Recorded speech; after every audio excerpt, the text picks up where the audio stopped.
د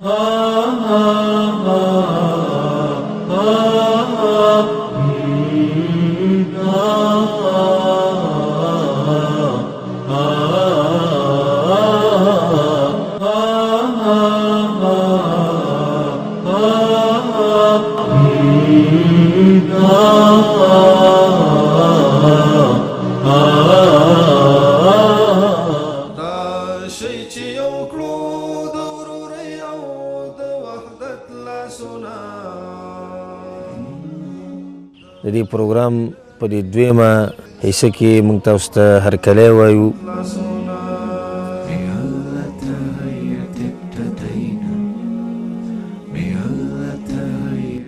اسلام د رسول الله صلی الله علیه وسلم هدایات دي د امت د مسلمانانو لپاره. د الله رب العالمین حق په خپلو بندګانو څه دی؟ ان یعبدوه، چې دوی به د یو الله رب العالمین عبادت کوي.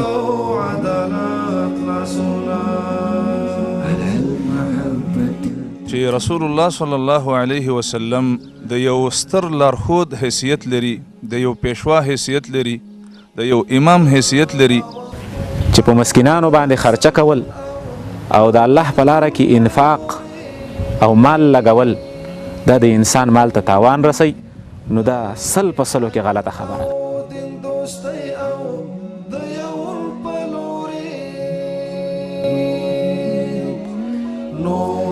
رسول الله صلی الله علیه وسلم په دې سیرت بیانولو باندې یقینا زمونږ دا خبرې ښایسته شوې. د الله رب العالمین دپاره چا سره مینه کول یا د چا سره بغض او کینه کول، نو دغه چې کوم دی دا د ایمان خوند دغه سړی څه کړی شي. د نبي صلی الله علیه وسلم داسې ښایسته تعامل کوو، باید چې دا مونږ د ځان دپاره یو شعار وګرځوو، د ځان دپاره یو نښه وګرځوو مونږ مسلمانان. ستاسو دپاره یقینا د رسول الله صلی الله علیه وسلم په ژوند کې بهترینه نمونه ده. راشئ چې یو کړو د ورورۍ او د وحدت لاسونه، د تېرېدنې د انصاف او عدالت لاسونه.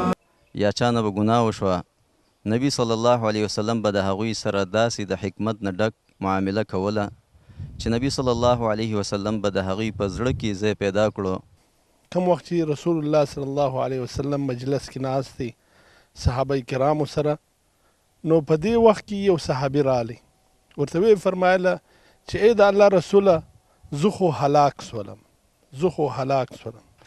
د هر انسان بلکې د هر مسلمان دا ارمان چې د هغه ته کله مرګ راځي نو پر اسلام باندې مرګ ورته راسي. نو رسول الله صلی الله علیه وسلم 2 کاله د هجرت نه وروسته مدینه کې تیر کړه او 8م کال د هجرت باندې نبی کریم صلی الله علیه وسلم د مدینې نه روان شو. او د هغې نه مخکې د مکې مشرکینو ته د وارنینګ او اطلاع او خبر ورکړی و چې تاسو به نور مکه کې نه اوسئ او تاسو به دې نه ځئ. بسم الله الرحمن الرحيم.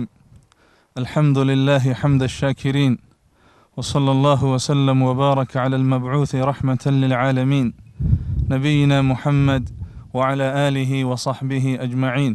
قال الله سبحانه وتعالى: أعوذ بالله من الشيطان الرجيم إنك لعلى خلق عظيم.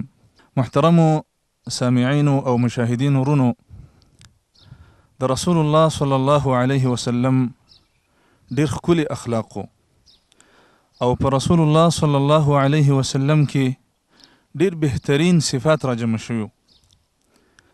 د دې وجې نه الله سبحانه وتعالی ورته فرمایي انک لعلی خلق عظیم، یقینا ای محمد صلی الله علیه وسلم ستا ډیر اوچت اخلاق دي.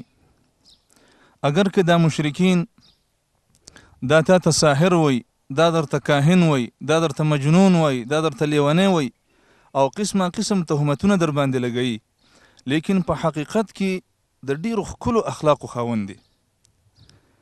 زویمه داسې اخلاق چې انسان لري نو د محمد صلی الله علیه وسلم نه قربانېدل پکارو. خو دا مشرکین او دغه د دین دښمنان دا ډیر بدبخته انسانان وو چې داسې د ښکلي انسان په مقابله کې او د هغې دښمني کوله. یو د دغه صفاتونه چې محمد صلی الله علیه وسلم ته ورکړی شوي دغه کمالي صفاتو کې یو صفت هغه د سخا دی. رسول الله صلی الله علیه وسلم ډیر سخی، ډیر کریم، ډیر سخاوت والا انسانو او د دې ډیر بشماره واقعات دي په سیرت کې. خو د نمونې دپاره یو دوه درې واقعات بیانومه چې د هغې نه دا خبره واضحه کېږي چې رسول الله صلی الله علیه وسلم ډیر د سخاوت والا انسانو.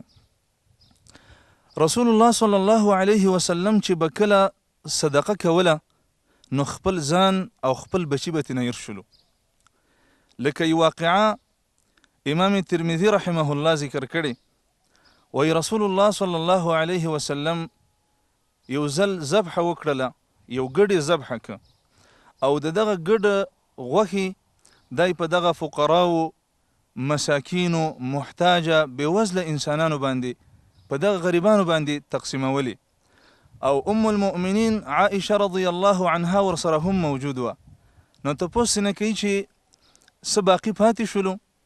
عائشه رضی الله عنها فرمای وی ټول ختم شو، څه باقي پاتې نه دي، خو صرف دومره ده چې یو لاس دا یو اندام د دې مال دا پاتې دی. رسول الله صلی الله علیه وسلم ته فرمای وی نه، دا کوم چې موږ صدقه کړی دی، دا کوم چې موږ د بېوزله انسانانو ته ورکه، د بېوزله فقراو مسکینانو ته ورکه، دا په حقیقت کې موږ سره باقي پاتې دی او دا کومه حصه د دې ګډ چې پاتې ده دا نشته دی. او دا روایت امام ترمذي رحمه الله ذکر کړی عن عائشه رضی الله عنها انهم ذبحوا شاة، دیو یو ګډ ذبحه که. نو فقال النبي صلی الله علیه وسلم، د الله رسول علیه الصلاة والسلام وفرمایل چې ما بقي منها، څه باقي ترې نه پاتې شولو؟ قالت عائشه رضی الله عنها وفرمایل چې ما بقي منها الا کتفها، د دې ګډ خو نور څه غوښه پاتې نه شوله، صرف دغه یو اندام، دغه کتف، دغه ولې، دغه مخکې لاس د دې ګډ پاتې دی. فقال النبي صلی الله علیه وسلم، رسول الله صلی الله علیه وسلم وفرمایل بقي كلها غیر کتفها، دا مال چې موږ صدقه که دا ټول موږ سره محفوظ شه، ځکه چې اذا او تصدق فامضى، هغه مال چې تی صدقه کې آخرت ته ولېږي دا خو تا سره محفوظ شه، د دې اجر ته میلاویږي، د دې ثواب درته میلاویږي. نو دا واقعه موږ ته دا درس راکوي چې رسول الله صلی الله علیه وسلم سره د دې نه چې خپله به محتاج و، لکه شیوخو مخکې دا بیان وکړه چې د الله د رسول په کور باندې به میاشتې دوه درې تېرېدلې او په هغې کې به اور نه بلېده، خو چې کله به ورته یو څه راغله نو د الله رسول علیه الصلاة والسلام به په ډیره پراخه سینه باندې صدقه کوله. د دې د وجې نه انس رضی الله عنه فرمای، دا قول شیخانو امام بخاری رحمه الله، امام مسلم رحمه الله په خپل صحیحانو کې راوړی، فرمای چې کان النبي صلی الله علیه وسلم، د الله رسول علیه الصلاة والسلام چې احسن الناس، ډیر ښکلی انسانو، او اشجع الناس، ډیر بهادر انسانو، ډیر شجاعت پکې، او همدارنګه اجود الناس، ډیر سخی انسانو.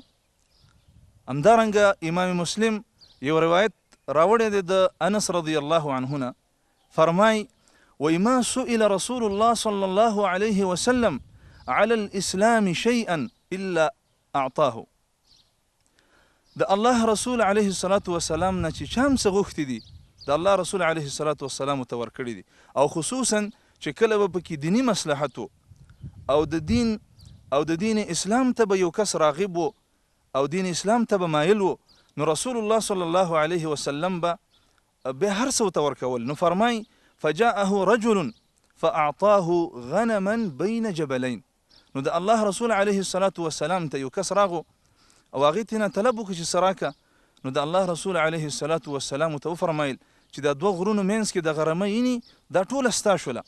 نو هغه کس د ځان سره دغه مال ټول د ځان سره روان که، او چې کله ورسېد خپل قوم ته دومره متاثره شوی چې وی فرمایل یا قوم اسلموا فإن محمدا يعطي عطاء لا يخشى الفاقة، او بل روایت کې راځي چې فإن محمدا يعطي عطاء من لا يخشى الفقر، ځکه محمد صلی الله علیه وسلم داسې صدقه کوي، داسې انفاق کوي، داسې سخاوت پکې دی، داسې جود او داسې کریم انسان دی چې داسې صدقه کوي چې گویا که بالکل فاقه پیژني نه، فقر پیژني نه، گویا که بالکل د فقر نه ویریږي. یو بل ناشنا واقعه په حنین کې دا خبره معروفه ده چې په حنین کې د الله رسول علیه الصلاة والسلام ته ډېر سخت او ډېر زیات غنایم ورته میلاو شلو.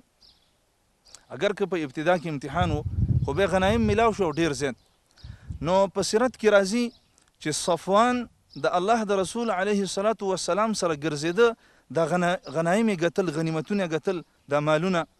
نو وایي اذ مر بشعب مملوء ابلا وغنما، د الله رسول سره د صفوان په یو داسې ساحه باندې ورغی چې په هغې کې د اوښانو نه ډکه وه دغه ساحه، په دغه کې مال و رمې پکې وي.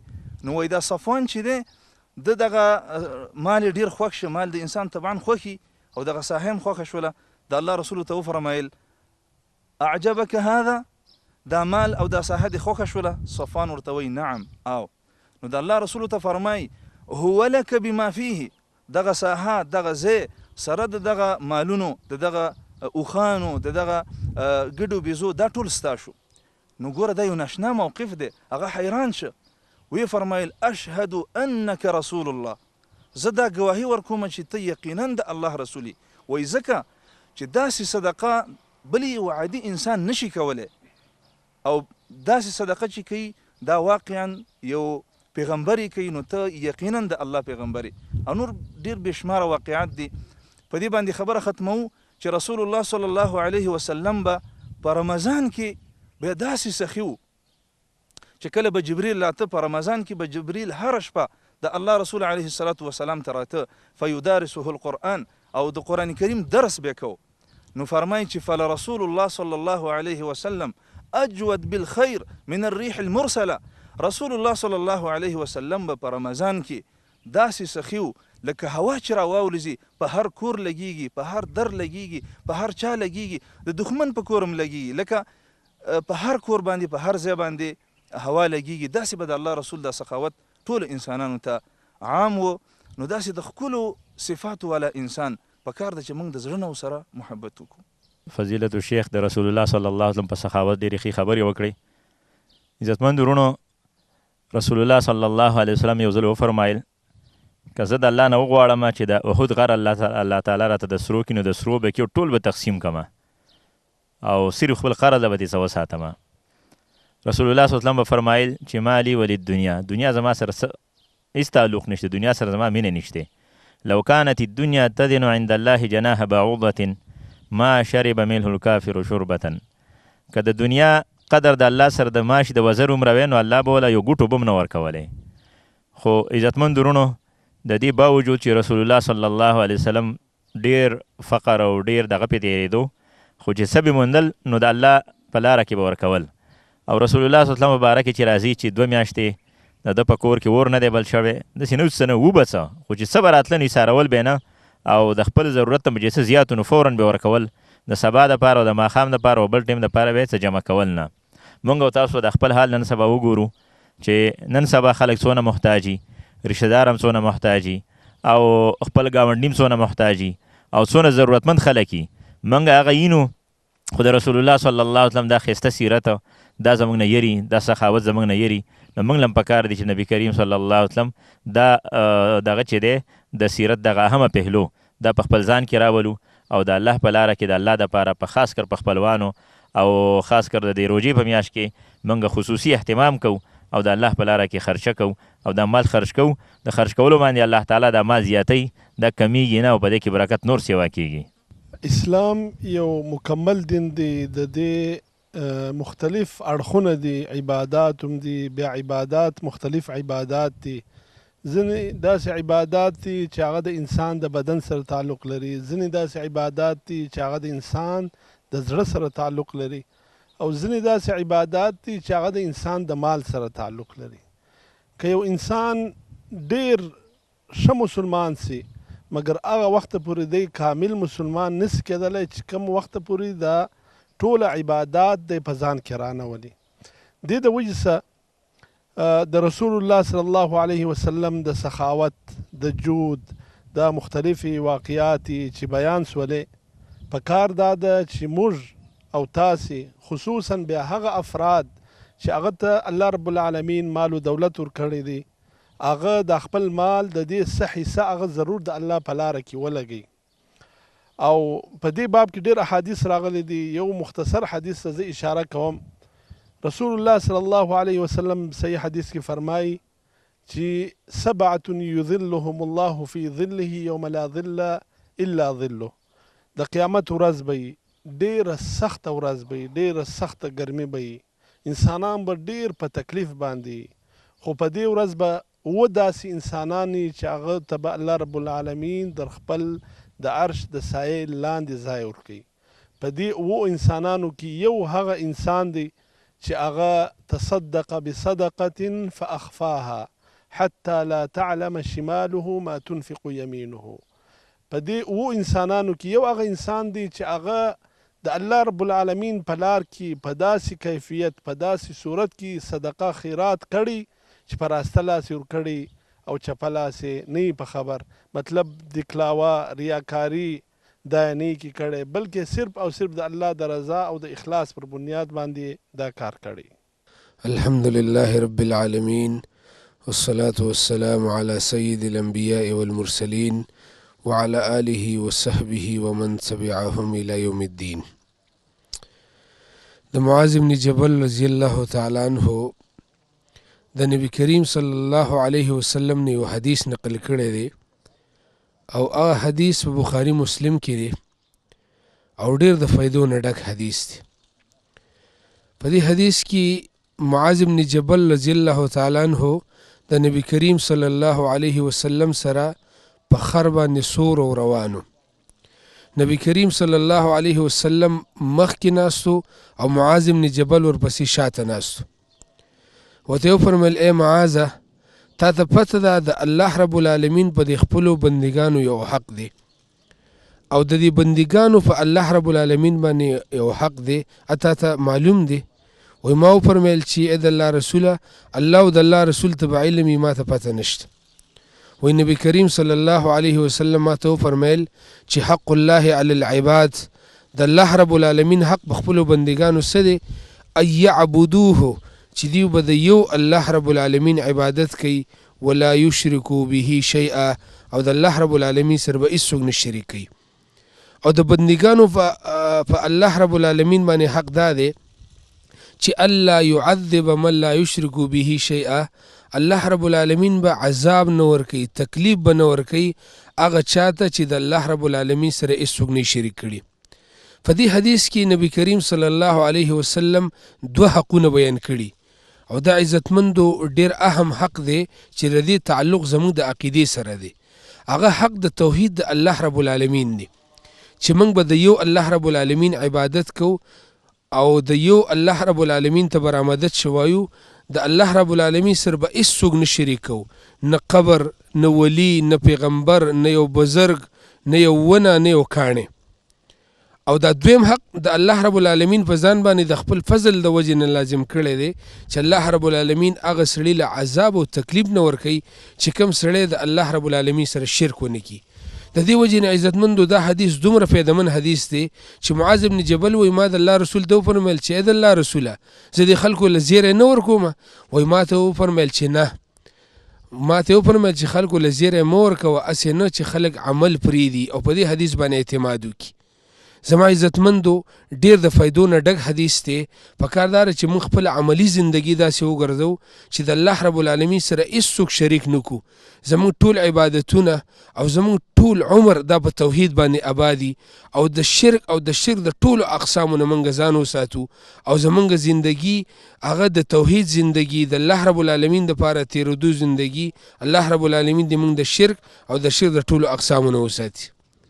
راشي چې یو کړو د ورورۍ او د وحدت لاسونه، راشي چې یو کړو د ورورۍ او د وحدت لاسونه.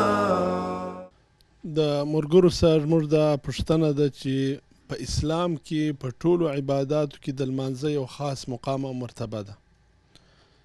د رسول الله صلی الله علیه وسلم حالت که تاسو بیان کړئ چې کوم وخت دی په مرض الموت کې او د سختو بیماري سره مخامخ و، په دا حالت کې د رسول الله صلی الله علیه وسلم د لمانځه سره تعلق او د دې ادایګي دغه باره کې چیرې تاسو تفصیلات راکړئ. الحمد لله رب العالمين والصلاة والسلام على سيد الأنبياء والمرسلين وعلى آله وصحبه ومن تبعهم إلى يوم الدين. نبی کریم صلی الله علیه وسلم چې د مرض الموت په بیماری باندې بیمارو او تقریبا د هغه مرګ ته 4 ورځې پاتې وي. عائشه رضی الله تعالی عنها فرمایي چې نبی کریم صلی الله علیه وسلم په کور کې وو او نور صحابه په مسجد نبوي کې وو. وی تپوس یې وکړو چې اصل الناسو صحابو مونځ کړی دی، جمع کړی ده؟ وی موږ جواب ورکړو چې نه، بلکې هغوی ستاسو د راوتلو انتظار کوي. وی نبی کریم صلی الله علیه وسلم وفرمایل چې ما په یو ټب کې اوبه واچوئ او بیا نبی کریم صلی الله علیه وسلم په هغې باندې غسل وکړو. بار ته د تلو اراده وکړه، بېهوشه شو. چې بیا په هوش کې راغی، بیا یې تپوس وکړو چې صحابه مونځ کړی دی، مونږ چې نه مونځ یې نه دی کړی، ستا انتظار کوي. و بیا وفرمیل چې ما له اوبه واچوئ په ټب کې چې زه غسل وکړم. نبی کریم صلی الله علیه وسلم بیا غسل وکړو. تر دې پورې چې دا کار 3 ځلو شو او رسول علیه السلام دا وس ونه لرو چې جومات ته لاړ شي. بیا وفرمیل چې ابوبکر صدیق رضی الله تعالی عنه ته ووایي چې خلکو ته مونځ وکړي او نبی کریم صلی الله علیه وسلم جومات ته لاړ نشو. زما عزتمندو، په دې کې د نبی کریم صلی الله علیه وسلم په هغه بیماری کې چې نبی علیه السلام سخت بیمار دی د مونځ اهمیت معلومیږي او د نبی علیه السلام د جمع اهمیت معلومیږي چې نبی علیه السلام بیمار دی بیا هم منزل ځي.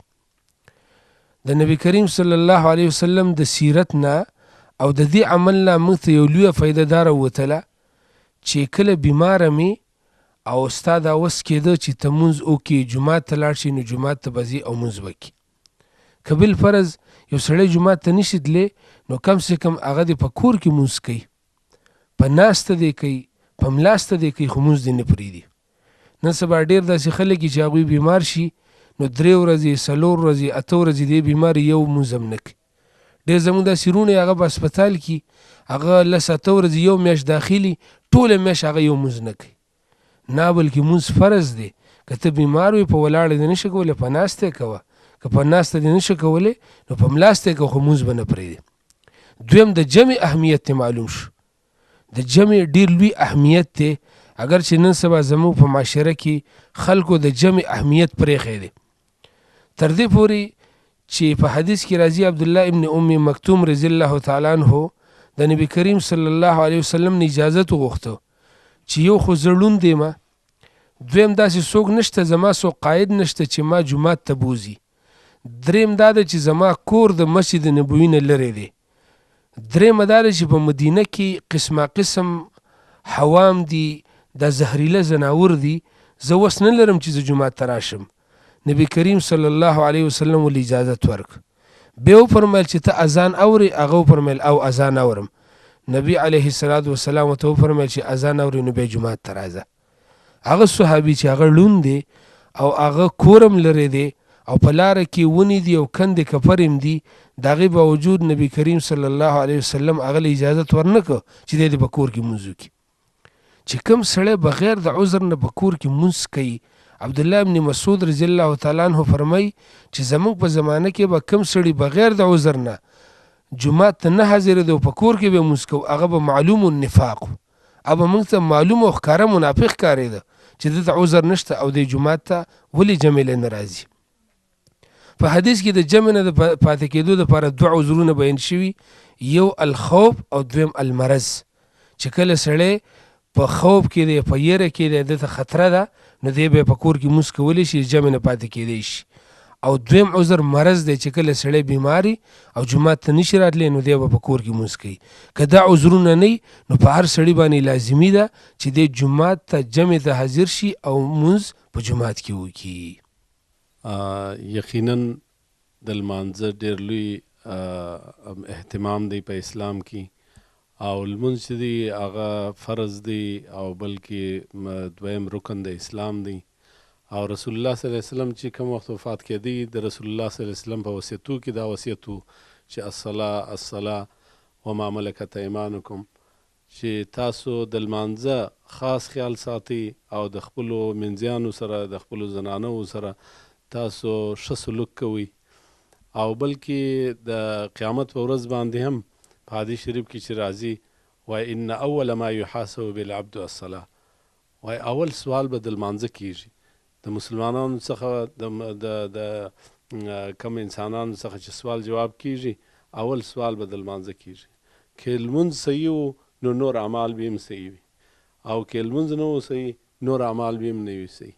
نو یقینا د لمانځه ډېر لوی مقام دی په اسلام کې، او د دې حفاظت پر هر مسلمان باندې لازمي او فرض دی. او بلکې لکه مولانا صاحب چې وویله د صحابه کرامو په دور کې هیڅ هغه چاته پر هغه چا باندې د کفر فتوا نه کېدله، مګر صرف او صرف پر هغه چا باندې چې رسول الله صلی الله علیه وسلم هم د الفاظ دا کلمات ویلي دي چې تاسو من ترک الصلاة متعمدا فقد کفر، چا که قصدن عمدن او بېله کومه عذر څخه لمونځ پرېښوي نو یقینا دا د کفر د اعمالو څخه یو عمل دی چې انسان یې کوي. او بل دا دی چې لمونځ چې دی هغه خپل آداب او خپل طریقه لري، لکه د نور عباداتو دپاره چې لازمي دی چې د رسول الله صلی الله علیه وسلم په طریقه باندې وي، نو د لمانځه دپاره هم دا لازمه ده چې رسول الله صلی الله علیه وسلم فرمایي چې صلو کما رأیتمونی اصلي، په داسې طریقه باندې لمونځ وکړي لکه صحابه کرامو چې صحابه کرامو ته وایي چې لکه تاسو چې زه څه انداز باندې لیدلی یم، داسې نه لکه نن سبا دا زموږ پښتانه لمونځ کوي وایي ما خو عادت وکړي الله دې په عبادت کې راته شمار کړي. نه، دا عبادت دی او په دا د الله سره مناجات دی، د الله سره ملاقات دی، او دا به د قیامت په ورځ کې د دپاره نور وي. د نور دا معنا لري چې څوک پر پل صراط باندې چې تېرېږي دا به ستا دپاره نور وي، په قبر کې چې دا به ستا دپاره نور وي، قیامت په ورځ باندې به ستا دپاره نور وي، په دې دنیا کې به ستا دپاره نور وي. حتی د انسان په چهره کې به نور راځي، د هغه په چهره کې به روښانتیا راځي او نور. هر څوک دا غواړي چې زما په زندگی کې نور، زما په کور کې نور روشنی وي، زما په اولاد کې روشنی وي، زما په زندگی کې روشنی وي، زما په قبر کې دغه کې روشنی وي. نو دا روشنی دا په لمانځه باندې راتلای شي. او بل د لمانځه په آدابو کې باید چې دا وي لکه مخکې چې ما وویله چې دا زموږ پښتنو کې لمونځ کوي چې لمر او غر سره ورسېږي بالکل په آخري وختو کې لمونځ کوي. د لمانځه د آدابو څخه دا دی چې وایي افضل الصلاة افضل الاعمال عند الله الصلاة في اول وقتها، بهترین عمل د مسلمانانو لپاره هغه لمونځ او لمونځ په اول وخت کې، او لمونځ به وي په قراره، په آرامه، په طمانینه او په ډېره خشوع او په خضوع باندې به وي. داسې نه وي چې زموږ خلک چې دي اکثر وخت بس سر ولګوي، د مځکې سره لګوي او نور نه دی په معنا پوهېږي، نه په مفهوم پوهېږي، نه په مقصد باندې، د یو عادت په شکل باندې کوي. نو زموږ دپاره دا پکار ده چې موږ د لمانځه خاص اهتمام وکړو. دا د اسلام د فرایضو څخه یو فرض دی، دویم رکن د اسلام دی، او په دې باندې به زموږ د قیامت اعمال نورم بهتر کیږي. او که الله زموږ څخه لمونځ قبول کړي نو انشاءالله زموږ نور اعمال به هم د اصلاح و طرف ته روان وي. نو په ټولو کې ښایستی به الله رب العالمین کامل د هر جهت نه چې په هر صفت باندې کامل وي هغه نبي کریم صلی الله علیه وسلم دی چې هغه پیدا کړی. په دې بني آدمو کې د ټولو څه غټ فضیلت والا انسان دی جوړ کړی و، خاتم النبیین و رحمت للعالمین و، او د دې سره سره د ده ښایست هم دغومره زیات و. او نور عموما چې کوم غټ خلک و، ملکان و، د طاقت والا خلک و خاصتا، نو هغوی په ضد او په عناد باندې د نبي علیه الصلاة والسلام مقابله شروع کړه. که تاسو د الله د رسول محمد صلی الله علیه وسلم تابعداري وکړله نو تاسو به هدایت ته ورسیږئ. او نبي علیه الصلاة والسلام چې دا وجود قوي وجود او صحت یې ښه برابر و، نو د ابوبکر رضی الله عنه نه به دی ځوان ښکاره کېده په دې ظاهري مظهر کې. على المحبة التقينا بيلا تهيت ابتدينا راشي چې یو کړو د ورورۍ او د وحدت لاسونه د تیرې انصاف او عدالت لاسونه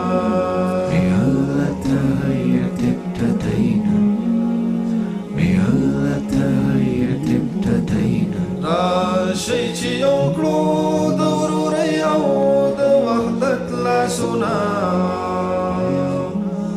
د تېرېدنې د انصاف او عدالت لاسونه